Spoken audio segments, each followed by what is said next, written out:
Okay, now we start this third part of the essay, The Scepter and the Torch by Helen Louis Gardner.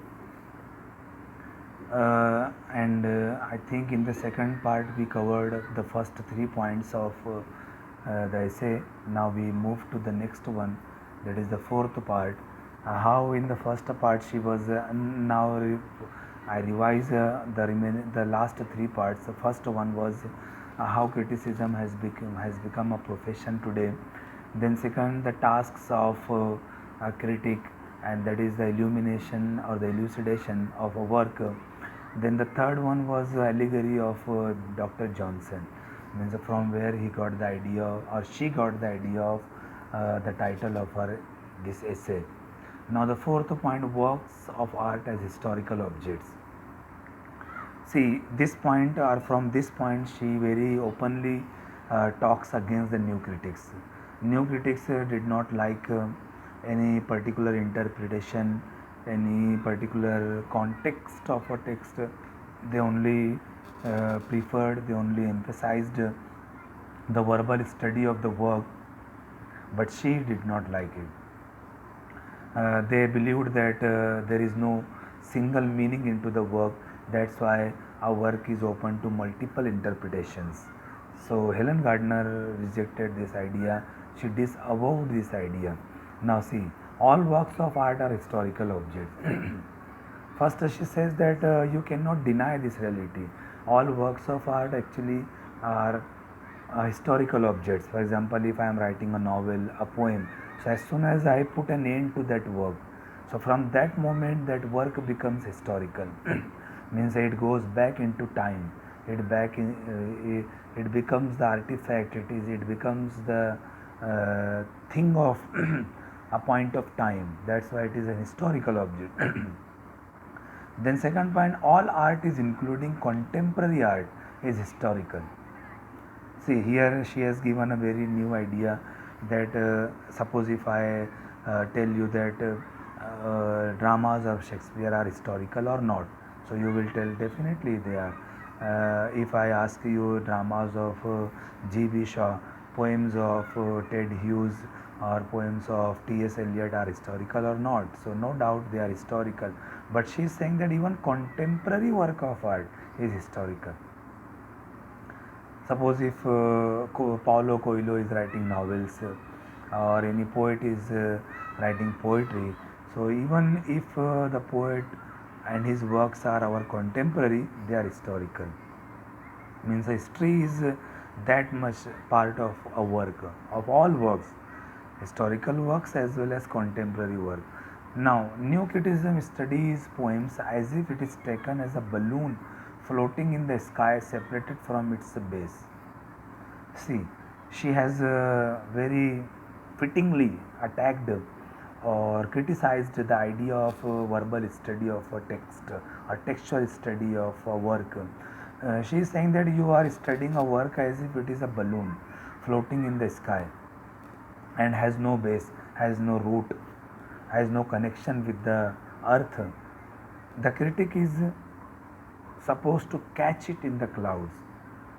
So means if you are studying a text only without its context, so it means you are trying to catch the balloon into the sky in the clouds without thinking that it has come from the earth.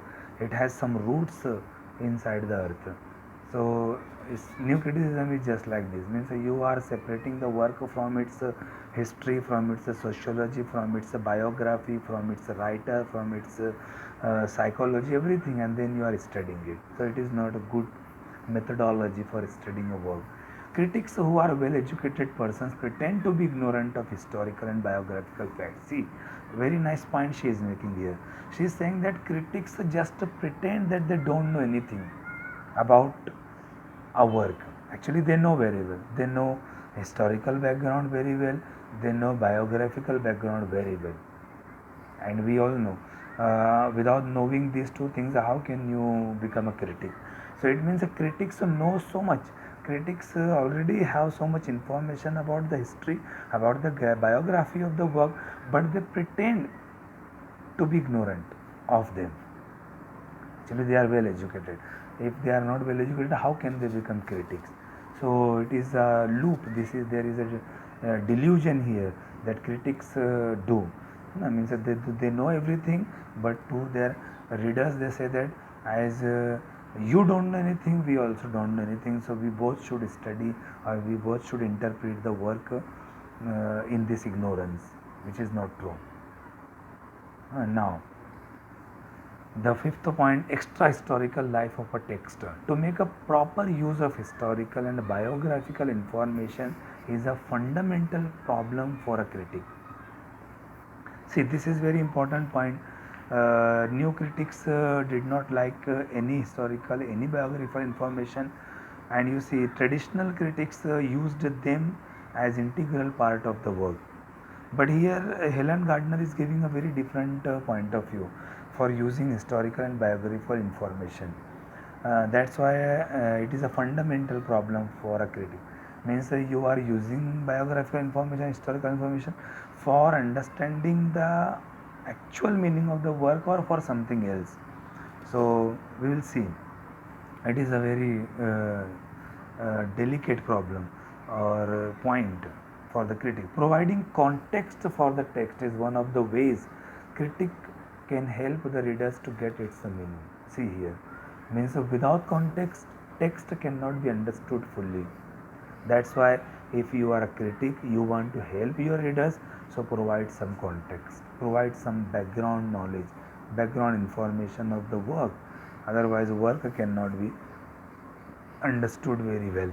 Like I. A. Richards. I. A. Richards entered the classroom and he distributed poems, dramas without its title, without telling the students who does the work belong to or who has written this piece of work. Only the lines derived from some middle part of the works and distributed among the students, and then it was found out that they understood the work very well. Actually, they did not.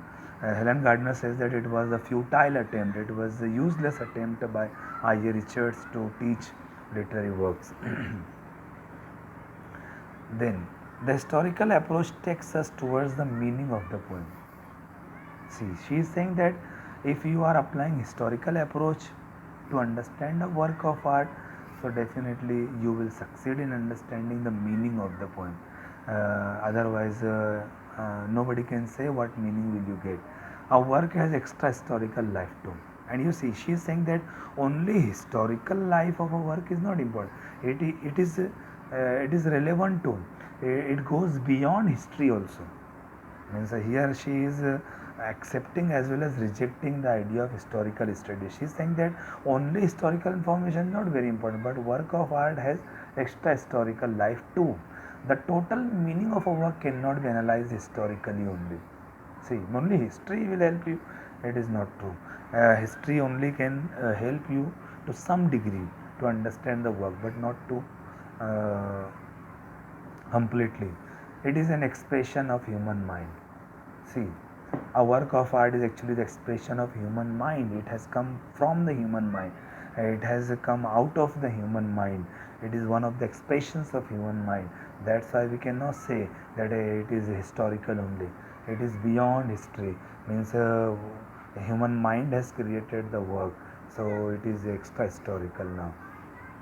Now let's see the next sixth point, individuality of the text.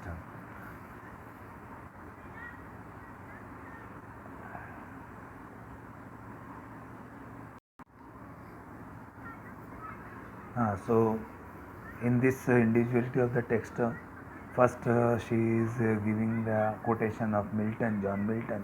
Milton said, "Books are not absolutely dead things."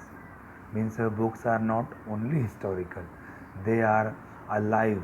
They remain connected. They are relevant to all periods, to all ages, to all centuries, to all human eras. That's why we cannot say about any book that it is now dead. Then a literary work should not be conceived as well wrought urn. See, this is a very nice quotation or example she is giving. Helen Gardner is giving because you see in the beginning of the 20th century, a well-wrought urn, a book by James Fraser was written. Sorry, The Golden Bough, and well-wrought urn is actually the poem from John Keats' Grecian Urn. So, a literary work should not be considered as a well-wrought urn, means only a historical object. It should not be, though it contains great ashes. It is relevant. It is relevant to all periods. Now, the alongside the historical sense, the critic should consider the sense of the individuality of the text too. Means every work has its own individuality. It is unique. It is one of its own kind. No other work can compare it with it in the same degree and manner. So every work is unique. Every work is individual. Like we human beings, every individual is separate from others, is distinct from others. And I mean, so no two individuals are alike. No two individuals are same in all respects and in all degrees. And so in the same way, a work of art is just like an individual. It has its own individuality. This sense of the work's individuality cannot be deepened by the reading of the other works of the author. So this sense of the work's individuality can be deepened. See, for example, if a writer has written 10 books, so all the works are individual. And you see, if we are studying all the works together collectively, so what will happen? This sense of the work's individuality can be deepened. It will not means go out of existence. This sense of individuality or the work's individuality, it will deepen. It will become more and more individual if we study other works of the writer, the same writer, by the reading of the other works of the author. The writer's personal history is a context. Even in the same way, if we study the historical background, the history of its author, so it will help us to understand the deeper meaning of the work. So every work is individual, and if we provide context to study that work, so its individuality will be deepened. It will not be loosened. It will not be destroyed. It will not be lost. It will deepened. It will become more and more deep, or it will become deeper. And the writer's history is also a context for studying a work. Now, the seventh point is primary concern for the text itself. Now, in the last segment of the essay, Helen Gardner says Gardner disliked the idea of new critics' rejection of the historical aspects of a work of art. We have understood this, that she rejected this idea of the new critics, that we should not study any historical background of a work. She was in support of studying historical background. She is fundamentally on the side of new criticism. Now, this is, you see, a very strange point. Helen Gardner attacked the ideas of new critic, but she was their side. She was in their side. She herself calls that I am a new critic. No, but she wanted to make some amendments, make some changes, good changes into new criticism. Now, the aim of literary history and biographical study helps elucidate a work of art. See, elucidation is the main work of literary criticism. So, elucidation will be done very well if you study history and the biography of the work. So, you see, this thing can be done very well by studying history and the biography of the work. The discovery of the center of the work and response to its total movement is the purpose of critical activity. See, the discovery of the center of the work and response to its total movement. So you see, what are the centers of a work? The author's mind, author's time, author's background, his historical background. So you see, the discovery of the center of a work and response to its total movement is the purpose of critical activities. Means if you want to know the center of a work, so you study the biography of its author and the history of the work. You will get the center, and also you will start responding to its total movement. is the purpose of critical activity. One should hold up the torch manufactured by labor and lighted by truth. And in this way, we can say that we should hold only the torch, no, only the torch, not the scepter, for understanding the work, and the torch which is manufactured by labor and lighted by truth. So that torch we should have in our hands. Now, the last part of the essay, conclusion. Since the knowledge of all the writer's works is desirable for the fullest understanding of each, and knowledge of each is required for the understanding of his work as a whole. And so you see here in the very ending segment of her essay, she is clearing her point that she is actually supporting the idea that we should read all the works of a writer to understand one work, and for understanding all works we should read only one work. So means both are interconnected, means whole will help you to understand a part, and part will understand you to understand the whole. So actually you see, when we try to understand whole with the help of part, and the part with the help of whole, is called a structure. So she herself says that I am using the proper word structure. See, the discovery of a works of center, the source of its life in all its parts, and response to its total movement. The word she prefers to structure is the purpose of critical activity. So you see, yeah, means a critic should study structurally. Structurally means all the works for understanding one particular work, and with the help of one particular work to understand all the work. So this is called a structural study of a work. So here all the three parts are over, and I hope you all might have understood the whole essay. If you don't understand anything or any part of the essay or anything, so kindly write in the chat box. You give me your feedback, because you see this essay was a very lengthy one, as well as a little bit complicated, because Helen Gardner belongs to the later part of the 20th century, and she has a very different ideas. And after, you see, after 1960s, criticism changed into theories, and you see Helen Gardner can be called the precursor of structuralism. Means in 1953 she indicated the structural study of a work, which was realized in 60s, after 1916. So means by degrees these critics were bringing theories into existence by writing their criticism. So I hope you all might have understood it, and if you don't, so kindly write me in the chat box, in the comment box. And thank you very much for watching all the three parts and trying to understand this essay with the help of my videos. Thank you very much.